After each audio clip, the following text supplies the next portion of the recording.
Alright, there's a Lennox brand new blade. It's a 107, 107 inch. I don't know if you guys can see that, but 3/4 inch by 0.35, 35,000. 10 to 14 teeth per inch.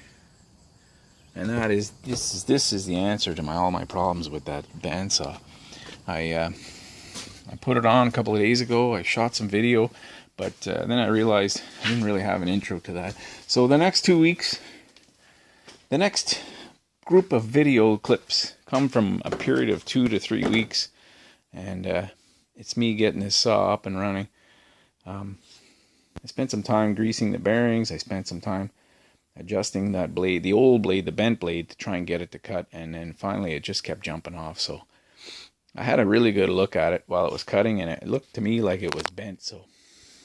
So I went out and bought a new blade, ordered it. It was not something you could find locally in stock, so it had to be special ordered. It only took a week to get it, so less than a week actually. I think I ordered it on a Friday and I picked it up on Wednesday the next week. So there it is.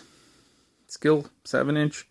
It's a 7x12. It's a heavy duty saw. It should do what I want it to do, and it was just a matter of getting it to cut right without cutting crooked or the blade jumping off. And now I think I'm really close. So watch the next little bit of video, and it's me getting this saw up and running. Thanks for watching. There's a break-in procedure for a blade, and I was totally unaware of that. You're supposed to cut at half of the recommended rate for the first 80 feet, 80 to 100 feet. So half the speed and half the feed. And this is the blade without the break-in procedure, and this is with the break-in. It gets a little bit rounded over, and there's a brand new tooth. So there's something I didn't know. Okay, so after soaking for, I think it's been 4 days now, these things are spinning like silk. You know, if you put these in my hands, I couldn't tell you if they're new or old bearings if I was blindfolded. Just spin them. So what I'm doing now is I've got my little hypodermic, it's like a needle with a grease zert on the end here, and just to, want you to spike yourself. It is quite possible to grease a sealed bearing.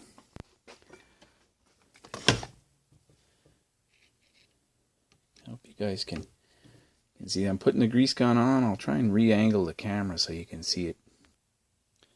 Okay, so we'll just give it a little bit of grease. What I'm going to do is I'm going to try and keep my arm out of the way, but I'm going to try and rotate the bearing. You can see the oil coming out. So I've only given it like half a pump. Oh, jeez. That needle's very delicate. It's easy to break, so I'm trying like heck not to put any strain on it. So we'll rotate it around a bit. We'll give it another shot of grease.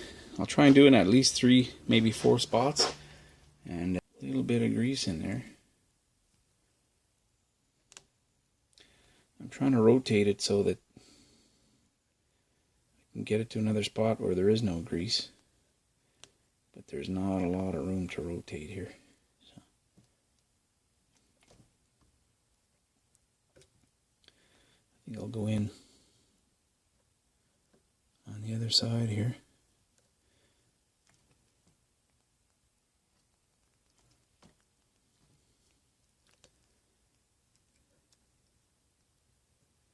I took a file and I sharpened it.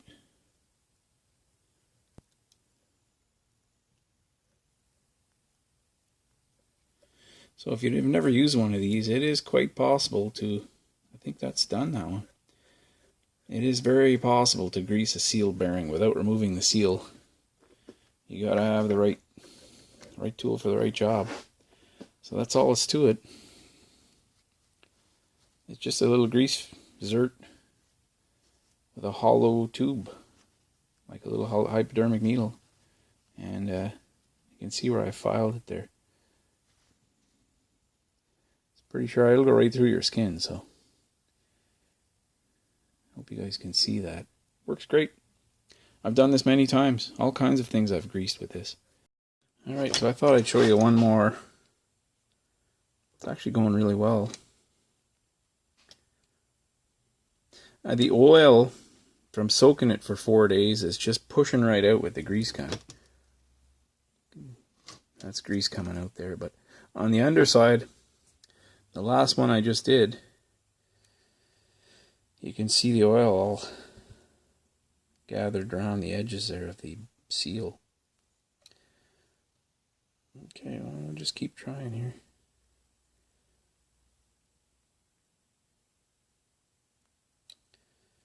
Tricky.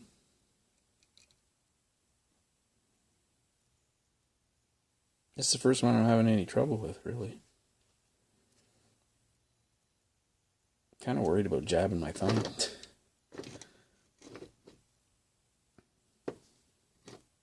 There we go. We're in like sin.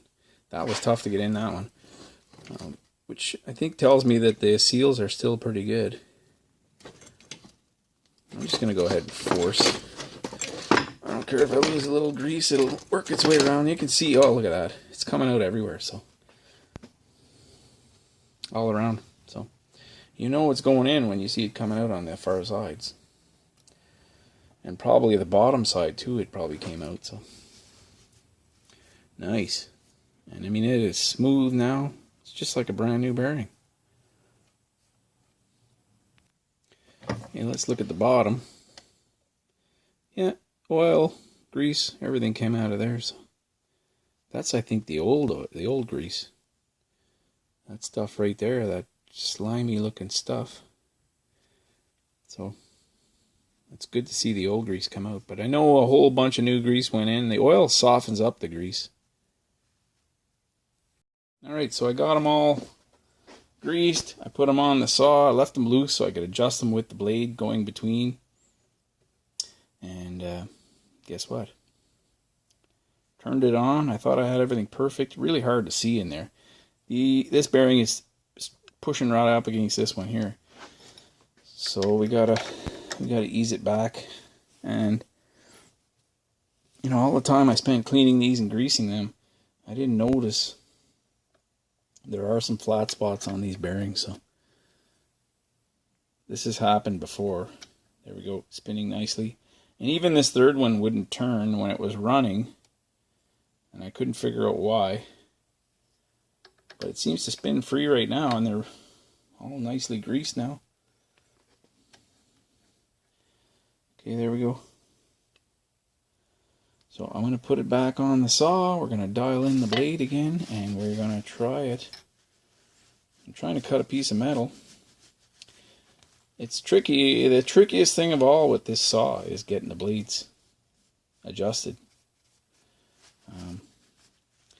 I downloaded that manual, and I think I'm going to read it at lunchtime and see if I can figure out what I'm doing wrong, or I should be reading it before I adjust this one. But the manual's for another saw, so I kind of figured, well, I better read it for the other saw, not this one. So let's try that. So another problem I had with this is I've put it in a couple of thick washers, the thickest washers I could find that were 5/16. The old washer, I kind of knew when I took it apart, it was very, very thin, and it was kind of caved in the middle. So that's part of the problem. The washer on the other side, on this one here, is about as thick as both of these put together. So I mean, you got to really, really pay attention when you're doing this kind of up, you know, dialing in a saw like this. It's, to me, it's I mean, it's so crucial to have everything just right so it works the way it's supposed to work from the factory. Otherwise, it's just a pile of scrap metal. Okay, I managed to get it on by myself. You need 3 hands to do this, so I got my foot against the bottom wheel holding the blade on. One hand holding the top blade on, and then one hand's got to tighten this screw here. Adjuster screw, tensioning screw. There's 2. There's the third one back there, nice, spinning beautifully. There we go. And down below, they're all spinning. And back here too. Hope you can see that. So we're going to try and square that blade next and do some cutting. Okay, so what I've got is a little bit of pressure on this bolt here. I've kind of just snugged it up so it's barely holding, so that when I do adjust this cam, I'm going to call it a cam, it doesn't move when I let it go. And I'm holding my square up here. You can kind of see the blade. I can see a little bit better, and here we go. There we go. It's turning.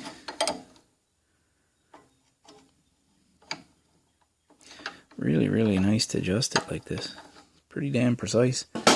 That's about as close as I can get it to 90 degrees.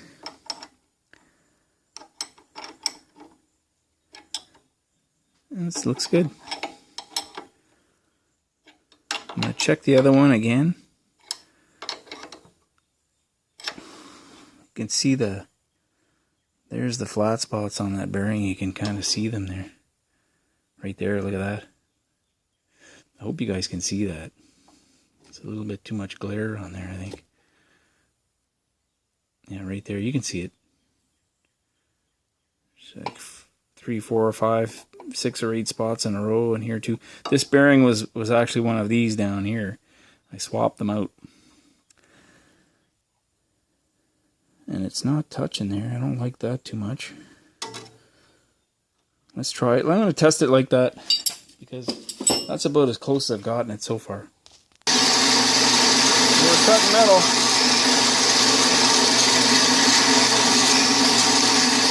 It's just eating right through there.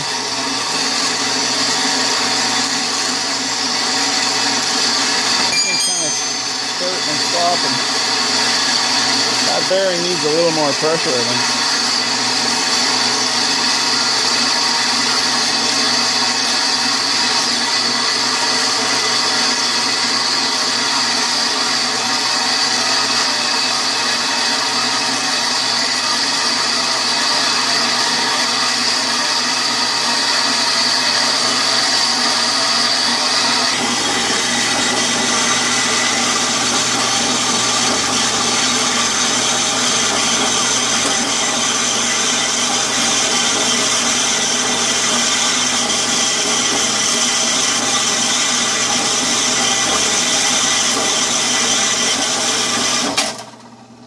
Go. Well, I thought I had everything just about worked out and just about finished that cut. You saw it, and it jumped off, so it's still not 100%, but I was really paying close attention to watch that blade go around, and there's a spot. I think that blade is bent somewhere. One part, it just has a little wobble.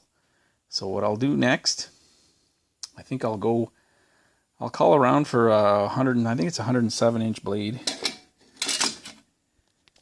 I measured it when the last time I had it off, and I measured 107. So I'll call around and see if I can find a blade that length. I don't know if I'll get a bimetal. I'll probably get a steel one. And we'll put it on, and we'll try it with a new blade, and maybe their problems will be worked out. But for now, I'm not frustrated, and I'm not discouraged. I've had this for a long time. It's the first time I've ever spent any time trying to work out any problems with it. So it did a nice job cutting. I don't think it's over the hill. I don't think it's a pile of scrap metal. I think we're pretty close to working out all the problems with it.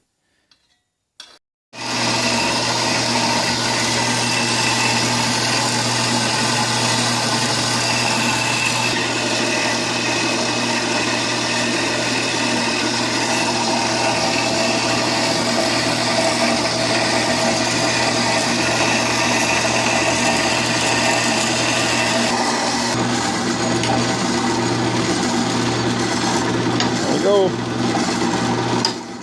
Shut off. Okay, so that's the first cut I've made where the blade has not jumped off. I had a bit of trouble with the bearing down in here. You can't see it for right now. I stopped turning a couple of times. I got it working again, but the blade went crooked. I readjusted it one more final time, and it's still turning right now. Let's see. Okay, the switch is off there now. Gotta raise it a bit. It's supposed to go shut off automatically. It's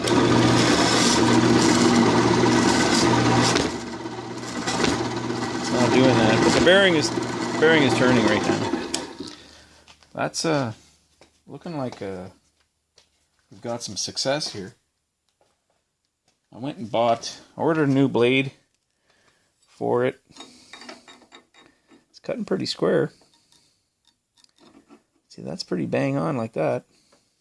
Down at this end, I want to open up this gearbox and dip, maybe check the level of the oil in there. Maybe try and find a drain plug at the bottom. Drain out the oil. I bet you anything that oil has never been changed in that gearbox. So we'll do that. And it looks like we got ourselves a saw that's gonna work. That's a really nice clean cut. You know, it just needed someone to put time into it and get it working just the way it should, you know, from the factory. So you invest a bit of time in it and it'll do what it's supposed to do. Everything else seems to be fine on this thing. So yeah, we got ourselves a 7 by 12 inch metal cutting bandsaw. It looks like it's up and running. Okay, we're outside now, and I unclamped the big piece that was clamped in there, and you can see we're a little bit off. You can see close to 1/8 of an inch, I bet. And on this end, it's actually closer.